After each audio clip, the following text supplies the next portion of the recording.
The idea of two nations was mooted as early as 1888 by Sir Syed Ahmad Khan.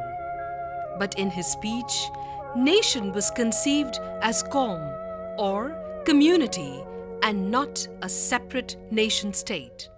On 20th February 1947, the British Prime Minister Clement Attlee announced that the British were going to quit India by the 30th of June 1948 at the latest.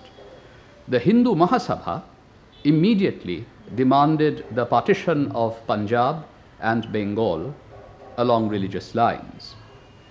But Hindu Mahasabha was a relatively small organization in the larger scheme of things in India in 1947. The Indian National Congress followed up the Hindu Mahasabha demand on the 8th of March 1947 by demanding that Punjab should be partitioned. And this demand was articulated by someone no less than Jawaharlal Nehru, who was then president of the Indian National Congress. The idea of partition was vociferously articulated by the Hindus. Well, you see, in 1947, there was a certain kind of demand raised by Hindu middle classes, mostly in West Bengal and the city of Calcutta, for the partition of Bengal. That, I think, was a very short-term, knee-jerk reaction to what had happened in Calcutta in August 1946 and in Noakhali and Tipperah in October 1946. Then what caused the change of heart among the Bengali middle-class Hindus who, in 1905, had come out on the streets protesting against Lord Curzon's decision of the partition of Bengal? There was a dramatic collapse of the Congress Khilafat alliance in 1922 to 23. The communal bodies were revived and there were widespread Hindu-Muslim riots. The communal award, originally initiated in 1909, triggered off an unfortunate power politics in Bengal in 1932. Of the 250 seats in the proposed Legislative Assembly of Bengal, the European group, less than 1% of Bengal's population, were allotted 25 seats. Hindus, including the backward classes, were given 80 seats and the Muslims were given 119 seats. Election to the assembly would be by separate representation. Muslims alone would elect Muslims, Hindus would elect Hindus, and Europeans would elect Europeans. Europeans were less than 1% of the total population. Hindus were 44% and Muslims were 47.8%. The governor of Bengal, Zetland, had a premonition of the disturbances that would be unleashed. He warned the viceroy in Delhi. It will enormously increase communal bitterness. It will create a sense of injustice, which will not easily be forgiven or forgotten. However, the Bengali intelligentsia, or the Bhadralok nationalists, adopted a curious position to the award. In all the sound and fury of newspaper editorials, petitions, memorials, and speeches denouncing the award, little was heard of separate electorates and the old imperial game of divide and rule. Nor was there much clamour about the weightage given to Europeans in the assembly. Instead, their anger was directed against the Bengali Muslims, whom they regarded as the award's greatest beneficiaries. At a meeting at the Calcutta Town Hall, presided over by Rabindranath Tagore, one of the speakers recommended, "Let the Hindus and Muslims be organized as separate nationalities in the matter of their separate cultural interests, their education, personal laws and the like, and then they can, without any discord, come together on terms of equality, equity and brotherhood in an all-Bengal Federal Assembly. These words, carrying the scent of Hindu communalism, had an unmistakable resonance with the two-nation theory of Sir Syed Ahmed. The last decades of India's independence struggle witnessed an irreversible rift between the Hindus and Muslims. The drama of partition was now to be played out between the three major players: the Congress, the Muslim League and the British Crown. In March 1937, when Jawaharlal Nehru remarked that the Congress and the Raj were the only two parties in India, Muhammad Ali Jinnah replied to the rebuff by claiming the Muslim League as the third, a rightful equal partner of the Congress. Jinnah said, I have got as much right to share in the government of this country as any Hindu, and I must have an equal, real and effective share in the power. However, in the general elections of 1937, which followed a voting system based on separate electorates, the Muslim League won only 4.8% of the total Muslim vote. It was unable to form a government in any of the Muslim majority provinces. In Punjab, it lost to the Unionist Party. In Bengal, the Krishak Praja Party formed the government. The Congress formed government in 7 provinces. Jinnah offered to form a coalition government with the Congress in UP. Nehru turned him down. The Congress launched a Muslim mass contact program to impress on poor Muslim villagers that in the eyes of the Congress, their interests were identical to those of the Hindu poorer classes, and to convey the message that their real champions were the Congress leaders and not the landlords and lawyers of the Muslim League. The Muslim mass contact program aroused Jinnah's ire. There was vigorous opposition from the Muslim League. The program eventually failed due to limited and half-hearted mobilization of the Congress task force. And upon the 3rd September, Prime Minister Chamberlain made his historic and depressing announcement. I am speaking to you from the Cabinet Room at 10 Downing Street. This morning, the British ambassador in Berlin handed the German government a final note stating that unless we heard from them by 11 o'clock, that they were prepared at once to withdraw their troops from Poland, a state of war would exist between us. I have to tell you now that no such undertaking has been received, and that consequently this country is at war with Germany. It was war in Europe and Britain joined the war. That changed the fate of the Muslim League in strange ways. On September 3rd, 1939, Lord Linlithgow, the Viceroy of India, announced India's entry into the war without consulting any of the political parties. His objective was to turn India into a war base and to provide men and money for the war. The Congress was opposed to the idea. So, Linlithgow turned to Muhammad Ali Jinnah. Of course, be conceded that the Muslim League produced the Lahore Resolution in response to a request from the British Viceroy, Lord Linlithgow.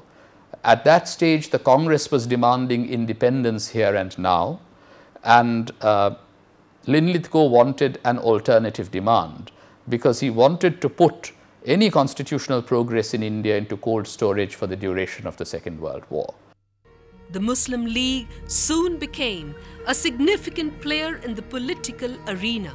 The Lahore Resolution of the Muslim League that was passed in March 1940 made no mention of either Pakistan or partition. It was in many ways a self-contradictory resolution. It demanded two things.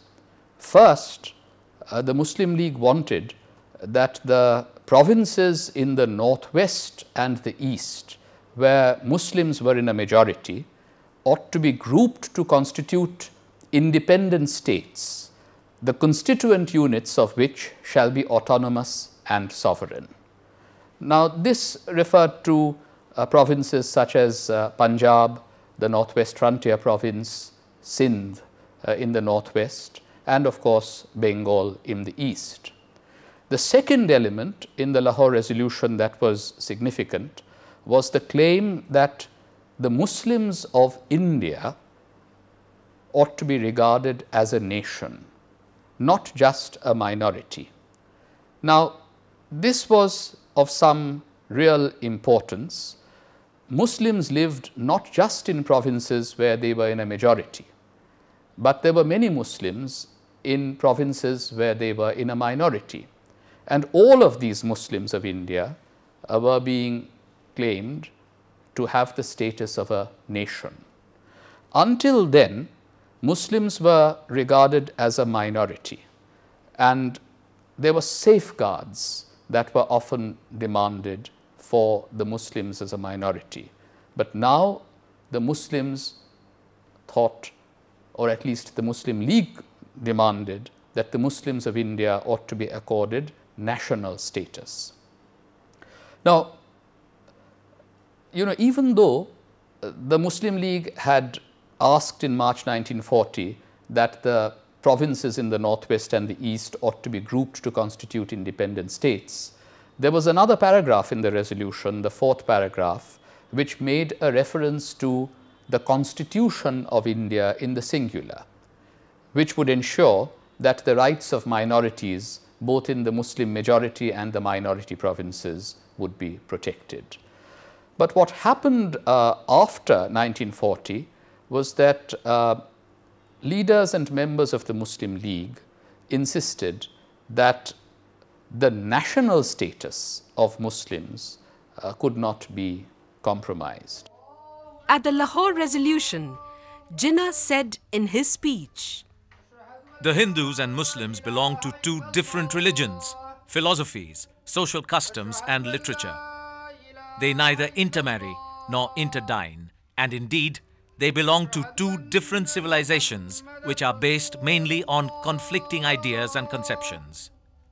To yoke together two such nations under a single state, one as a numerical minority and the other as a majority, must lead to growing discontent and final destruction of any fabric that may be so built up for the government of such a state." Not many days after the Lahore session, Mahatma Gandhi observed, "The Muslims must have the same right of self-determination as the rest of India has. We are at present a joint family. Any member may claim a division." But he added, "As a man of non-violence, I cannot forcibly resist the proposed partition if the Muslims of India really decide upon it. It means the undoing of centuries of work done by numberless Hindus and Muslims to live together as one nation." But was the idea of partition really mooted in the Lahore Declaration?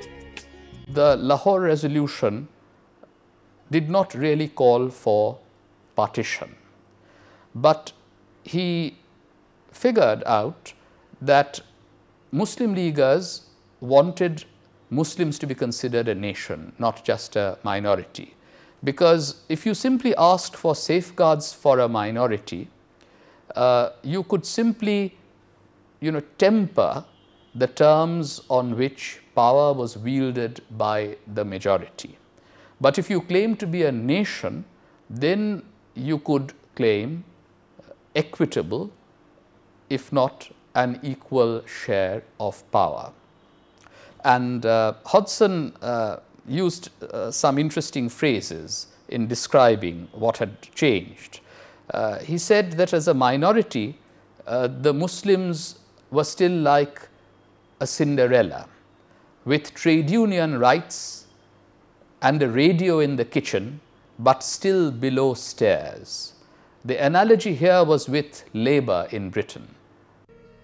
Jinnah was as much a nationalist as Nehru, but his abiding objective was to secure the interest of all Indian Muslims, which could only have been possible within a framework of Indian unity.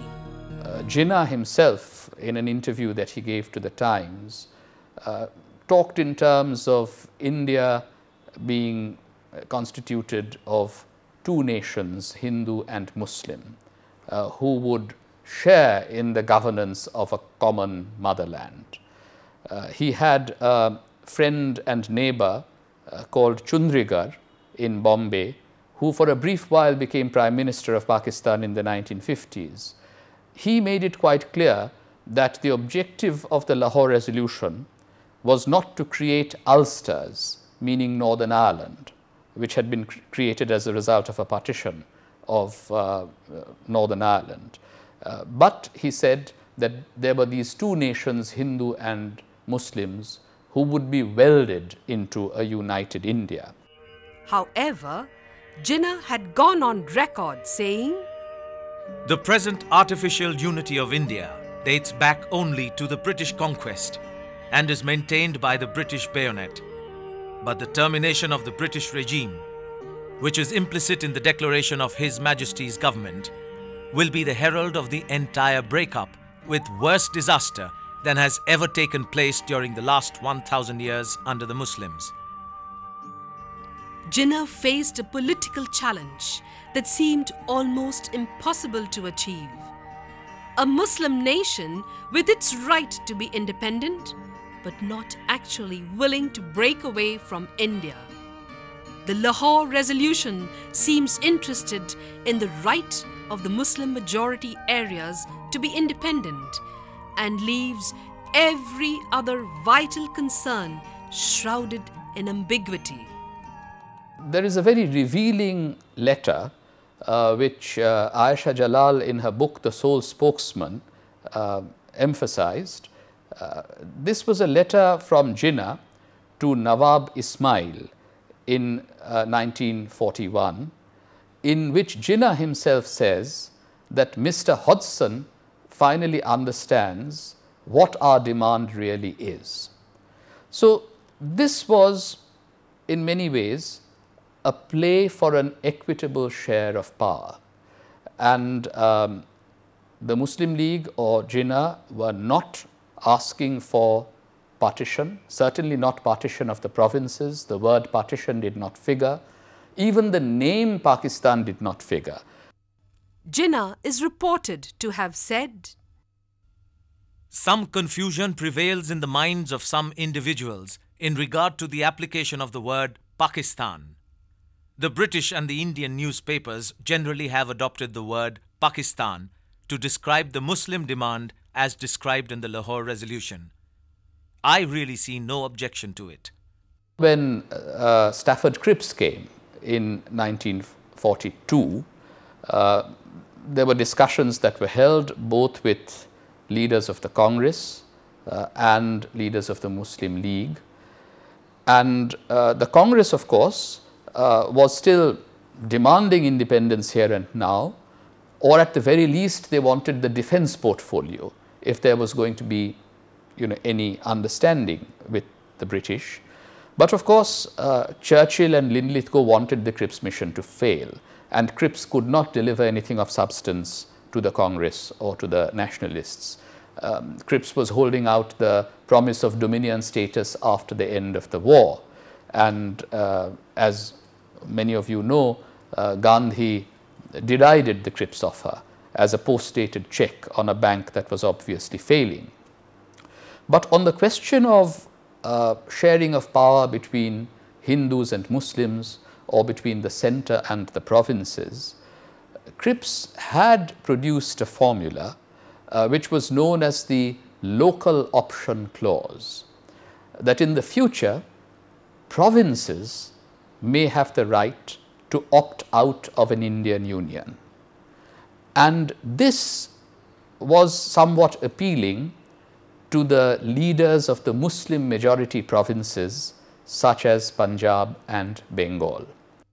In 1944, Jinnah stated that Britain should now frame a new constitution dividing India into two sovereign nations, Pakistan and Hindustan, with a transitional period for settlement and adjustment.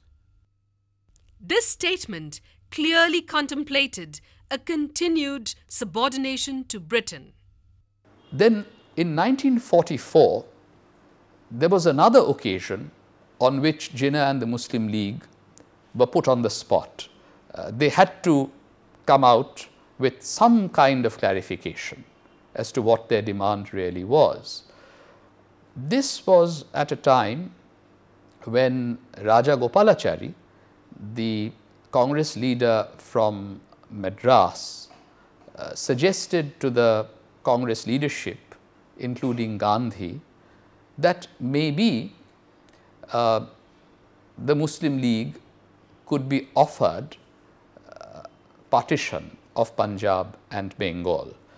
Now, the Congress High Command did not have a great deal of influence in the formal electoral politics of Punjab and Bengal. The Unionist Party was still in power in Punjab. In Bengal, there was first a Krishak Praja Party and Muslim League coalition after 1937, then briefly a progressive coalition ministry headed by Fazlul Haq from 1941 to 43, and then of course finally there had been a Muslim League government. So from the Congress point of view, in Bengal there was a Muslim League government, and so far as nationalists were concerned, there was the radical strand of nationalism, which was often at odds with the central Congress leadership. So Rajagopalachari suggested that if there was going to be any kind of Pakistan, it had to be based on the partition of Punjab and Bengal. Only the Muslim majority districts of Punjab and Bengal could go to a Pakistan. And at this point, Jinnah made a very interesting response to the Rajagopalachari formula. He said that what was being offered by Rajagopalachari was a maimed and mutilated Pakistan. This was a shadow and a husk, according to him, and this was not really the demand that he had raised from 1940 onwards.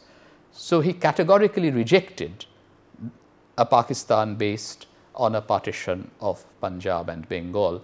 And in 1944, there were some talks that were held between Gandhi and Jinnah.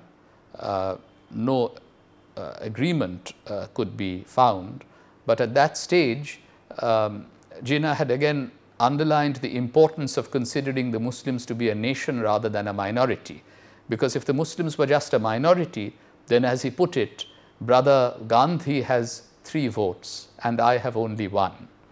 But if you consider the Muslims to be a nation, then there could be a more equitable sharing of power. Now, so during the period of the Second World War, there had been 2 occasions in 1942 and 1944 when Jinnah and the Muslim League might have been under some pressure to clarify what they had really wanted. Before the war ended, there was another attempt at the Simla conference in the summer of 1945, but that did not make much headway because Jinnah was objecting to the Congress sending Muslim representatives as part of their delegation. There was a cartoon that came out at that point in a Bengali newspaper which showed Jinnah pulling away his hand, refusing to shake hands with Maulana Azad, and the caption of the cartoons said, "I don't shake hands with a caste Hindu." So he was objecting to Maulana Azad representing the Congress. So nothing very much happened at Simla. And then, of course, the war ended. The drama of partition intensified and accelerated its pace after the war. In this drama, there was no hero, nor a villain, nor any neutral observer. The players enacted their own scripts. Millions of men and women were sucked into the whirlpool of epochal events. The fate of South Asia was changed forever. Partition of India created the largest Muslim state in the contemporary world, with a population of about 60 million Muslims. Another 35 million stayed on in India, the largest number of Muslims in a non-Muslim nation. The partition served nobody's purpose. This daybreak, pockmarked. This morning, night-bitten. It is not a morning we'd longed for, in whose eager quest comrades had set out, hoping that in the wilderness of the sky would appear the ultimate destination of stars. Somewhere, the wave of the slow night will meet the shore, and somewhere will anchor the boat of the heart's grief.